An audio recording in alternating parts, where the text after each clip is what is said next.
Welcome to WhiteFeather Farm, home of the great American Bison. But you know, we have more than just bison here. We have a living tradition that's been ongoing for hundreds of years. The name of our farm is WhiteFeather Farm. That reaches back into hundreds and hundreds of years ago on a tradition between the native people and the white people. My fifth great-grandmother was the first white woman to settle west of Monongahela River. The reason she was able to do that was because my grandpa had established a trading post with the native people there across the Monongahela River. And he was a God-fearing man. He cared more about a person's soul than what their skin color was. And he respected the native people, and he dealt fairly with them. And as an honor to him, they placed a white feather above his cabin door. And what that meant traditionally was that any warring tribes that came through and saw that white feather above his door knew that he was a peaceful settler and wouldn't attack him. Well, my fourth great-grandpa married his daughter. He was one of the first white men to build a cabin in Ohio. In fact, he was the first gunsmith and first tanner to locate in Ohio. He was also honored with a white feather above his door. Well, several years ago, I had the wonderful opportunity, God's blessing, of being a part of the comeback of the American Bison. I built a cabin. It's an exact replica of what my fourth great-grandpa built in Ohio. I started raising bison and selling the meat, and that reestablished my relationship with the native people.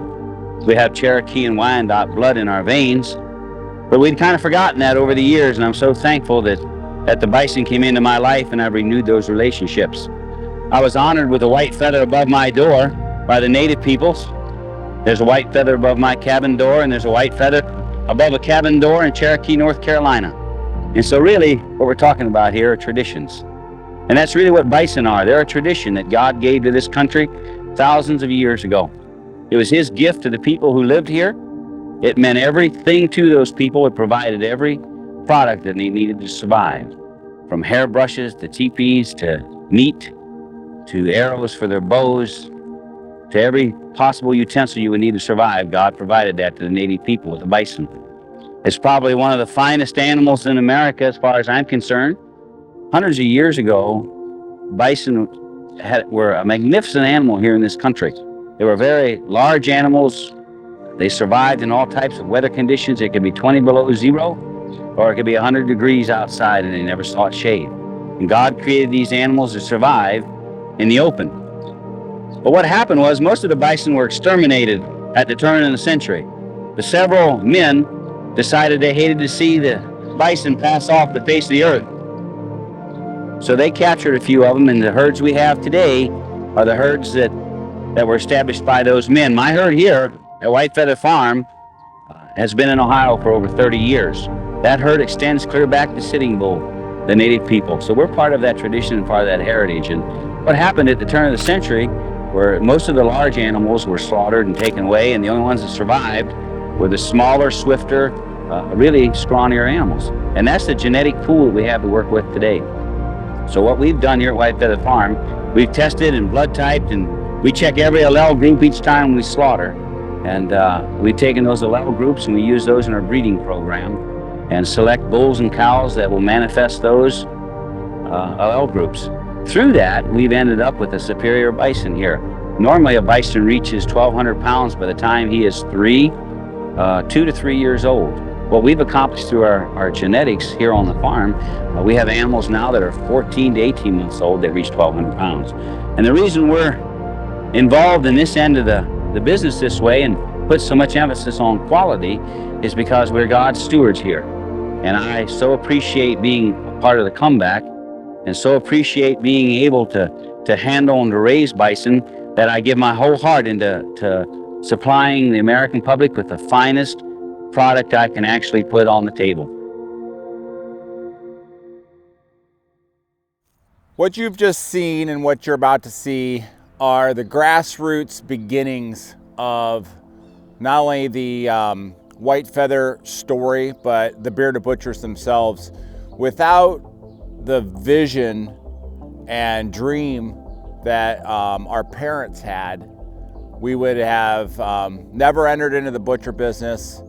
And it's just remarkable for me to think about the journey that began. And some of the hardships that followed. You'll see in the film that our father was, he was a pretty hard driver, and there was a lot of hard work involved.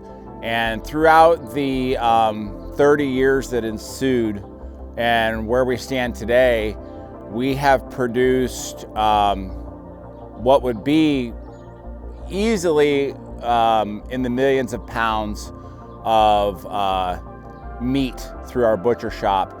So included in that would of course be the bison, which remain the cornerstone of our business, but it's really expanded a lot from there. However, the message remains the same, and that's my takeaway from this, I think, is the family that is still here driving the business forward, and then the spices that have come along with that. And really my father's dream of bringing bison to America really has been realized because of the way that we've been able to go through our YouTube series, and then also the spices. So we're able to bring a product to every table in America, and that's still the same mission statement that started then, is that we're dedicated to bringing something to your table that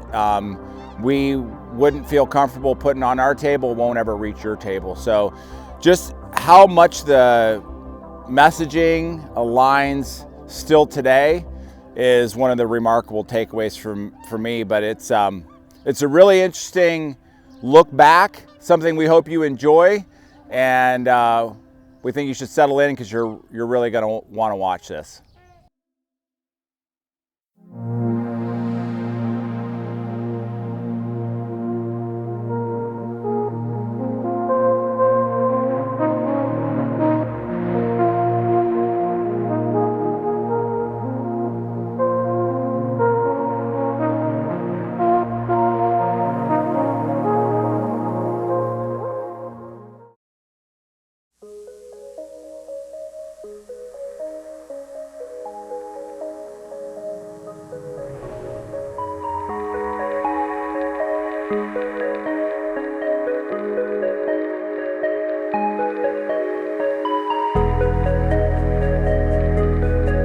About 195 years ago in Belmont County, Ohio, a gentleman by the name of Reuben Perkins built a log cabin to establish a settlement for himself and his wife Elizabeth and their family. And that cabin is still standing to this time, although it's almost in total disrepair. But that sparked an idea in Fred's mind when we visited that about 5 years ago. Hopefully, we thought we could take some of the logs and dismantle them and bring them back up to our farm and rebuild the log cabin, but there just weren't enough usable logs there. So Fred took the dimensions of that building and constructed this one. He sawed all the logs from local poplar, and he and the children spent the greater share of a year working on this. It became quite a family project, but we are known for usually having at least one project a year, and it was a lot of fun. They put their whole heart into it because they sensed the fact that they were carrying on a tradition that had been started so many years ago by their ancestors. And the concept of the building originally was to run a fur and tanning shop, and that was before the buffalo came into our lives. And once that happened, the concept of developing a meat store pricked our hearts, and we just decided that it would be something that really would be the answer to a lot of people's prayers as far as their health problems go.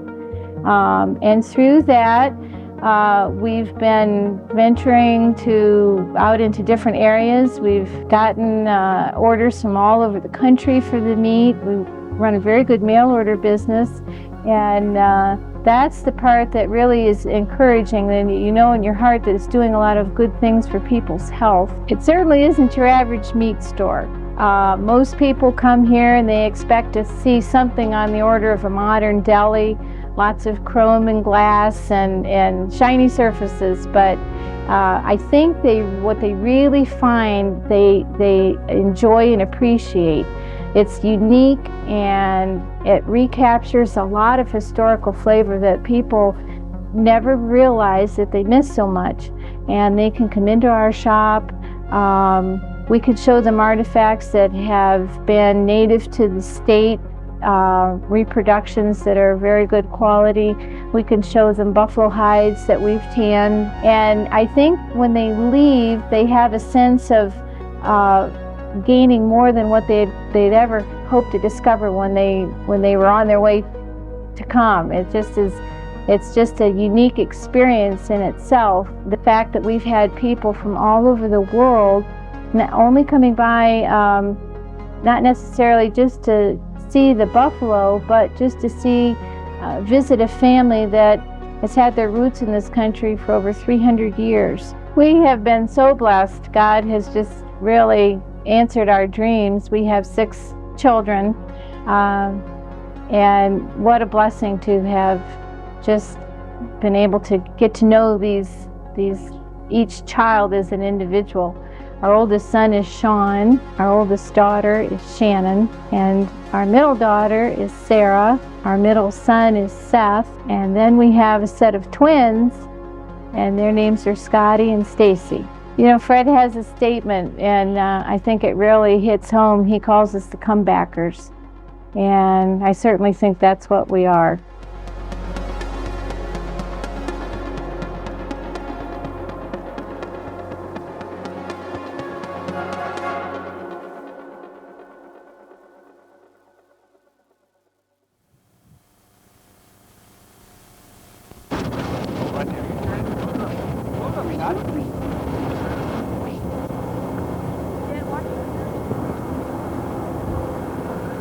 Get it! Hey! Get it! Right here. Hey, Seth, close the boat, close the boat, close the boat. Close it up, close it up, close it up, close it up, close it up. Close it up, all children. Children. Come on. Shannon. Get in the middle. Shannon, get ready to get that gate if they get through on one side. Give it a little time. Close her up there, Scotty. Yeah.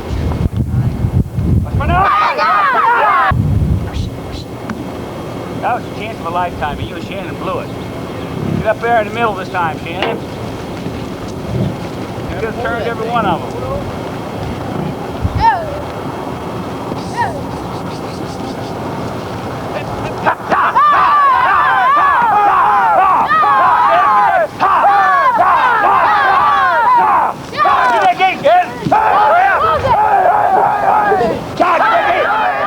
What we were doing yesterday, we take these little calves through here and we vaccinate and ear tag and worm. We take the bull calves and we put an ear tag in their right ear, and in the heifer calves we put the ear tag in the left ear. That way when we're working through the chute here, we run the older animals. You noticed yesterday we ran the older animals through here.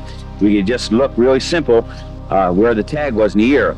And if the tag was in the right ear, we knew that that animal did not get a 7-way vaccine, which is a booster shot. We give all the heifer cows, all the mature cows, we give them a booster shot every year, which is a 7-way vaccine. So that's why we run through the chute system. And it's real simple to take and look without lifting up the tail to find out what sex they are. We can just look up there at the head, see where the ear tag's at. If it's in the left ear, they get a 7-way vaccine. If it's not, then we pass that vaccine up, because what happens, if you give that vaccine to an adult male buffalo, it can make him sterile. So that's the reason we put the ear tags on the right side. We can tell exactly where they go. Makes it kind of neat, kind of a quick identification system, because otherwise, we were going to put a sign up right on top of these home poles here where the chute is, speed limit 150 mile an hour. You move, I'll tell you. And if you don't have to handle one, if we're just doing vaccines on the cows and we're not doing the bulls, it's so simple to just shoot them out that Y and not fool around with the bulls. And when they're moving 150 mile an hour, you better be able to see where the tag's at and not try to read a name or a number. So it makes it simple to do it that way. And it's about it. But it's just a real good tagging system for what it is. A lot of fellows have tried a lot of different things, and we found out, I like to get little children. I had a little Girl Scout group out here, and their mother was, the den mother was with them, and one of the little children asked one incident, she says, well, how do you tell the bulls from the cows? And I said, well, it's real simple. And I just tell the den mother kind of stiffened up. Thought, this is a farmer she's talking to. What's he going to tell these children? She was kind of apprehensive. But I said, it's real simple. I said, all the bulls have ear tags in the right ear, and all the heifers have ear tags in the left ear. And so the den mother was relieved there. It's simple to tell. And then the little girl wanted to know if they were born that way. So, but they're not. We tag them that way, but it makes it real simple. That way somebody can come out here right away and take a look. And if you look at these bulls over in this other pen, you see they all have the ear tags in the right ear. And that way we can tell exactly where they stand and where they're at that day. And we use different colors also, orange on some, yellows on other. That way we can actually tell the year they were born. We get separate and we can move them through that Y chute by color and by ear tag. Makes a simple system, especially at 150 miles an hour. Now we handle animals. We give all the shots ourselves, do all the ear tagging. But by law, you have to have a state veterinarian here to actually do the vaccination first time around. And he puts a state tag in their ear, which then that shows that they've been treated with the calf hood vaccine. And what that does, that exposes the animal to the actual disease. It gives them brucellosis, gives them TB, but a real minor amount, so the body will build an immunity to it. Then they theoretically should be free of any possibility of ever contracting the disease if they come into contact with diseased animals from another herd. So it's a safety measure is what it is.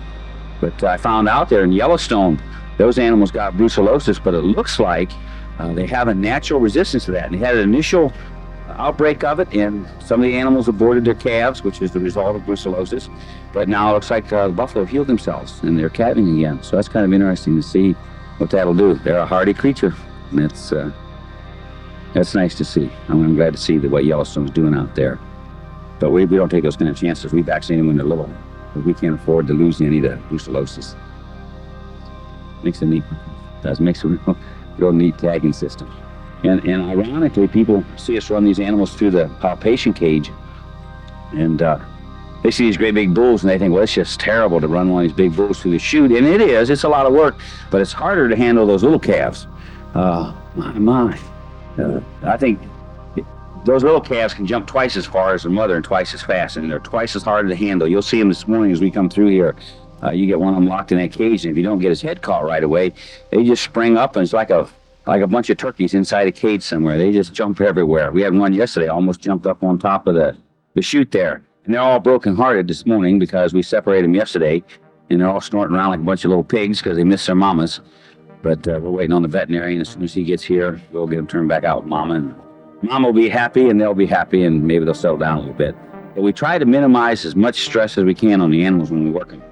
And we put them in a corral system right there where they can't see outside, because if they saw mama, they'd really be under a lot of stress. This way all they can do is hear. And I suppose in their minds they think they're on one side of a cave wall and mama's on the other, but at least she's over there. But we'll reunite them. Most of the calves, we used to, when we first started raising bison, we would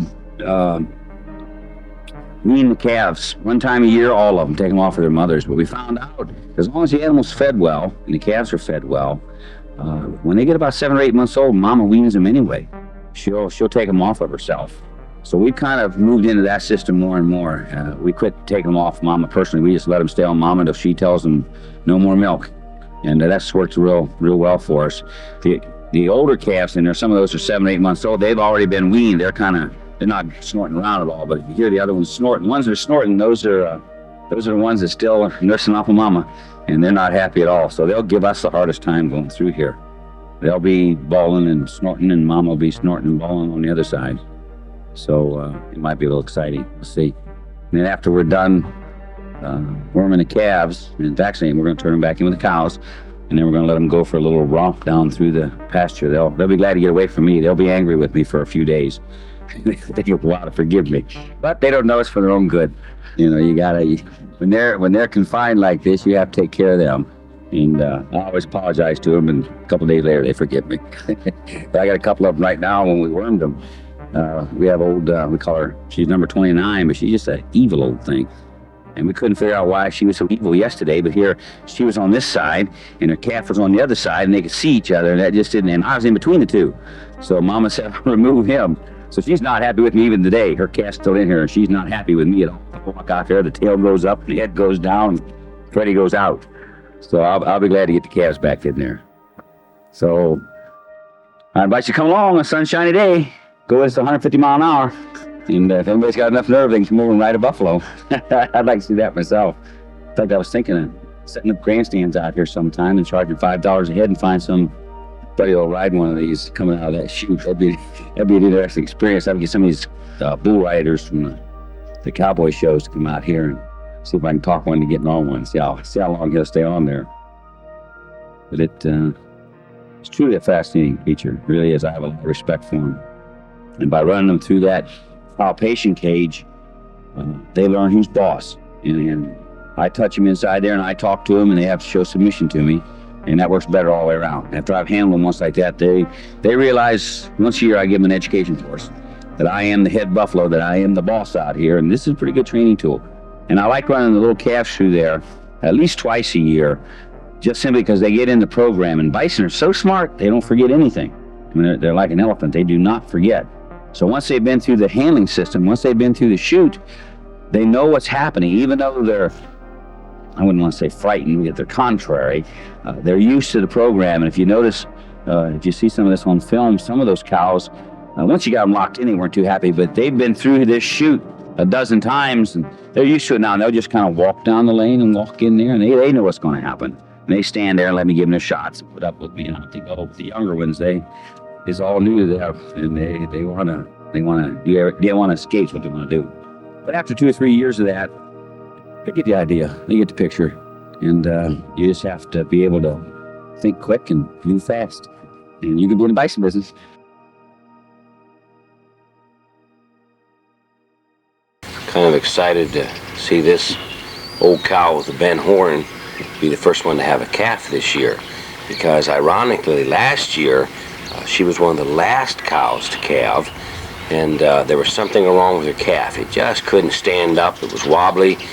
The other bison were kind of moving it around. I was afraid it wouldn't survive. So we decided to take the calf from the cow. And then when we took the calf from the cow, unfortunately the calf didn't survive. And she just groaned around out there for days, the only bison cow without a calf. And so I felt kind of bad for her, so that was kind of interesting. This year, she's got the last laugh. She's the first cow to calve this year, and she has such a healthy looking little calf, so I just thought, hats off to her. They're usually born, usually start in April, and they calve on up through to about July, August. That's the normal period right there. And we're always excited to see the first calf on the ground, especially a nice healthy one like that. So she gets the blue ribbon this year. She's the first one to have a calf in April.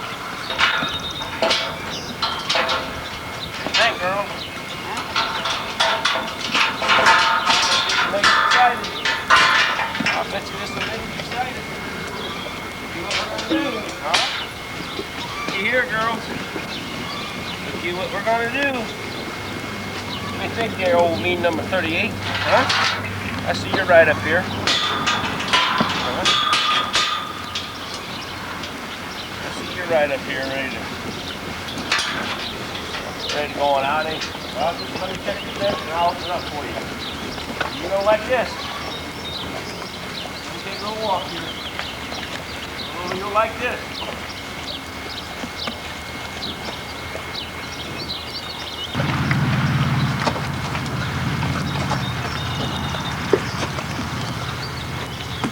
Off your bison, this is the best time of the year, springtime, when the grass is growing. This is the first time of the year we've turned them out, and normally before we turn them out, a good farmer chore is to go around and check all the fence and make sure there's no branches on her, make sure the wire's working, make sure any refuse is blown in over the winter is picked up so the calves won't eat them or the cows won't get them tangled in their feet or something. So what I've done is gone around and checked all the fence, made sure everything's working great. And here my hosts are standing there waiting for me to open up the door to them. And I think you'll see some real excitement here in just about a couple seconds as soon as we open the door. And we'll let them get to what they've been waiting for all winter long. What do you think, Chief? Huh? What do you think, old buddy? I think, Cheyenne, you gonna let me slide by there? Huh? Go get the shop. Got a little piece on it. Go get the shop. I've got the fence turned on so I can trust them when I turn them out here. That makes it a little difficult. Here.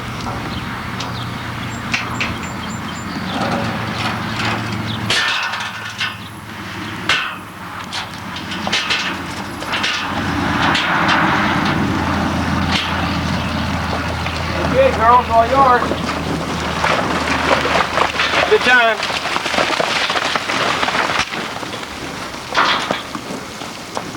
Come on, girls. They'll eat for a few seconds and then they'll let her rip, I believe. Come on, girl.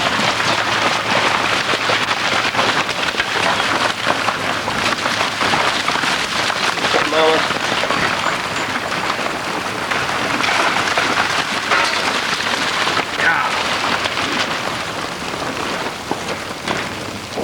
I like that, girls, huh?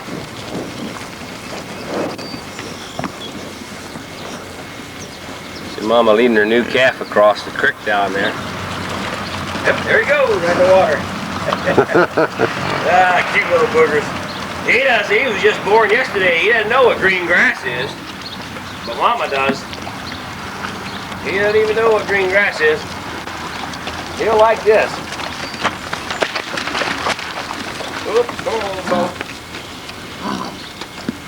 All the way, come on. Come on, get him, Mary. Go get him. Go get him. Learn what that fence is. That shocks you, don't it? There you go, little fella. You'll learn the fence system. Oh, cute things, aren't they? Yeah. About 30 pounds. That's Mama.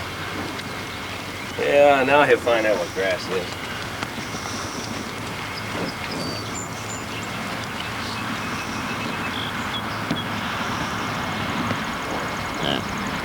Oh, they're prettier up there, mud and all. Yeah, they are. I wish it was about a foot higher.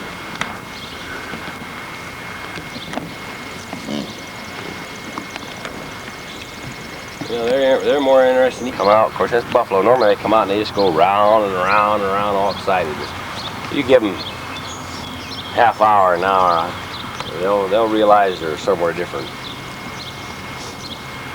Especially young ones.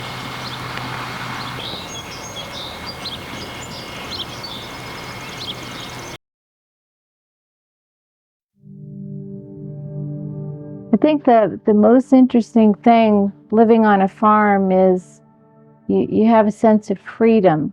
Not freedom of the type most people would have in mind, but the freedom that according to how the weather is going to start on your day, you choose for yourself how you're going to spend that day. Now there's a large segment of the day is going to go toward your chores, taking care of the animals, putting in crops, getting fields ready, harvesting crops.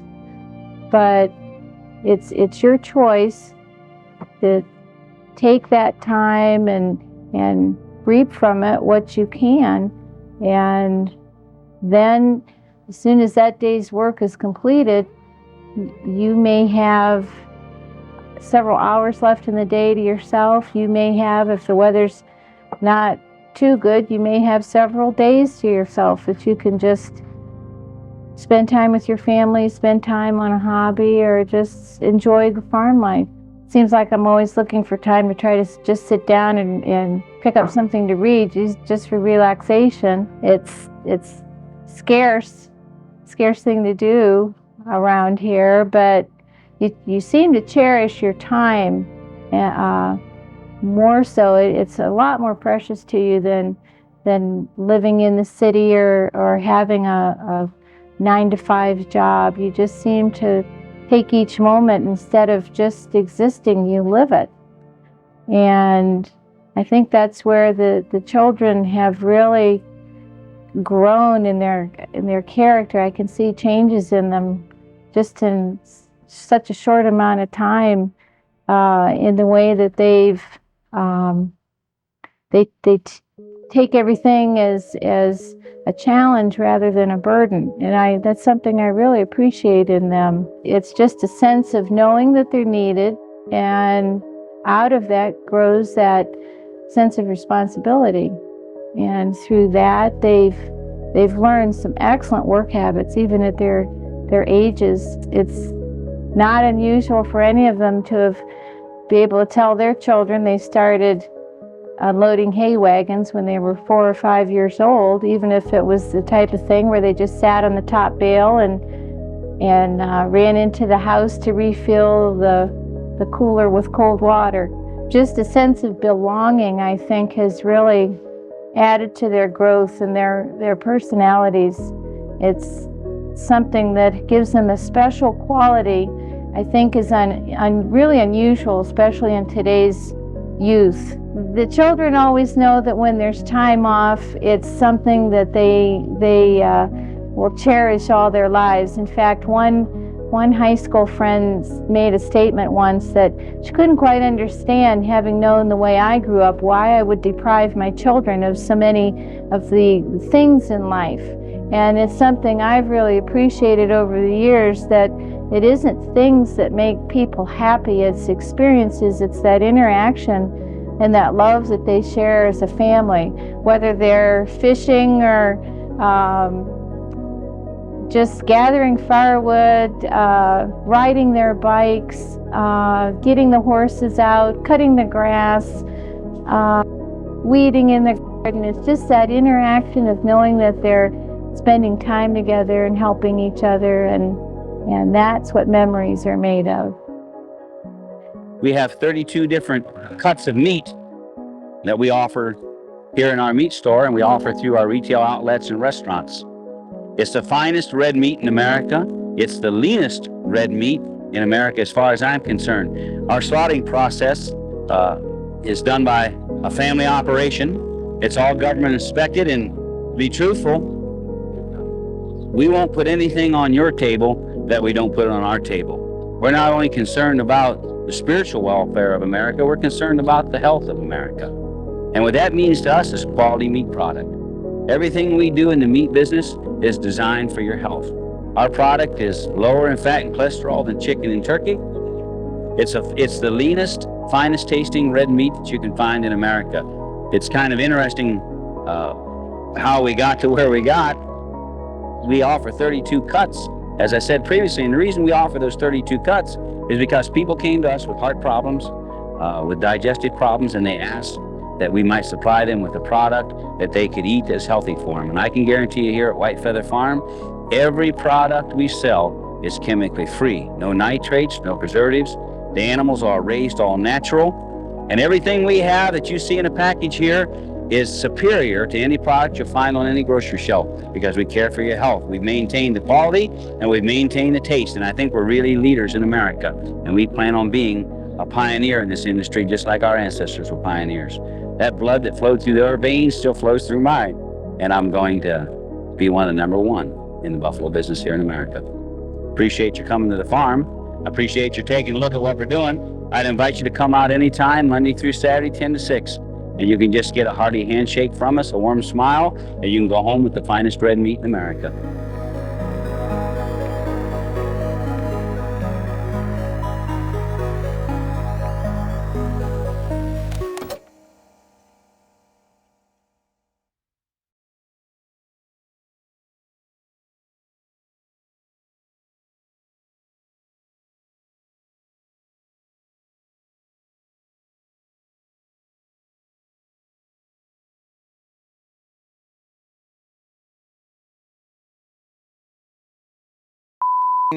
Look back, something we hope you enjoy, and we think you should settle in because you're really going to want to watch this. That was perfect. What Those the are hell like are flying over? Weird geese. Freaking pterodactyls? Literally. I've never seen geese What? like that here.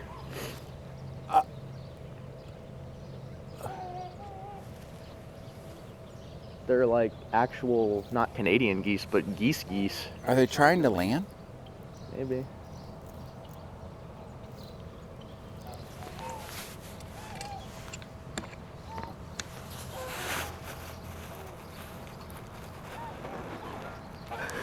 Is this some kind of sign from God, Spencer? We got it on film. I've never seen white geese. Not here. Here, I'm sure they exist, snow geese. Oh, they're coming in. That's what they wanted.